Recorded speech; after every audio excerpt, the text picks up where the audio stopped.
আসসালামু আলাইকুম। খুব কম সময়ে এবং চটজলদি করা যায় এমন একটা নাস্তার রেসিপি নিয়ে চলে আসলাম। প্রথমে যেটা করতে হবে তা হলো গরম পানির মধ্যে সেমাইগুলোকে 1 মিনিটের মতো সিদ্ধ করে নিব। তারপর চুলা থেকে নামিয়ে একটু ঠান্ডা পানি দিয়ে ভালো করে ধুয়ে নিব, যাতে সেমাইটা ঝরঝরা থাকে। এরপর চুলায় একটা কড়াই বসিয়ে তার মধ্যে তেল দিয়ে দিব। তেল একটু গরম হয়ে আসলে তার মধ্যে দিয়ে দিব তেজপাতা, এলাচ আর দারুচিনি। একটু ভালো করে নেড়েচেড়ে নিব। এরপর দিয়ে দিব 1 চামচ চিনি, নারকেল আর কিশমিশ। এগুলো দেওয়ার পর ভালো করে তেলের মধ্যে ভেজে নিব।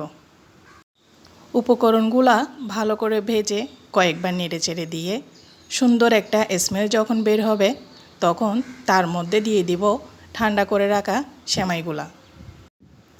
এখন সেমাইগুলাকে ভালো করে উল্টে পাল্টে নেড়ে চেড়ে ভালো করে ভেজে নিব। বেশ কয়েকবার উল্টে পাল্টে নেড়ে চেড়ে দিতে হবে, যাতে কড়াইয়ের তলায় সেমাই লেগে না যায়। লবণ দেওয়ার কথা তো ভুলেই গেছি। এর মধ্যে দিয়ে দিতে হবে স্বাদ মতো লবণ। জানেনই তো, যত সুস্বাদু খাবারই হোক না কেন লবণ ছাড়া তা সবই বিস্বাদ লাগে।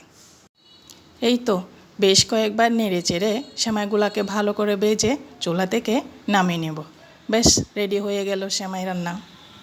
আপনারা চাইলে তেলের পরিবর্তে ঘি দিয়েও সেমাইকে ভালোভাবে ভেজে নিতে পারেন। আমার বাসায় ঘি ছিল না বলে আমি তেল দিয়ে ভেজে নিলাম। যদি ঘি দিয়ে ভাজা হয় তাহলে সেমাইয়ের স্মেলটা এবং স্বাদটাও খুব ভালো হয়। সবশেষে আমি সেমাইয়ের উপর 1 চামচ পাউডার দুধ দিয়ে দিলাম একটু ফ্লেভারের জন্য। এই তো বেশ চটজলদি এবং খুব কম সময়ে রেডি হয়ে গেল সেমাই রেসিপি। সবাইকে ধন্যবাদ। ভিডিওটি ভালো লাগলে অবশ্যই লাইক, কমেন্ট, শেয়ার দিয়ে পাশে থাকবেন। সুস্থ থাকবেন, ভালো থাকবেন, নিরাপদে থাকবেন। আল্লাহ হাফেজ। And thank you for watching.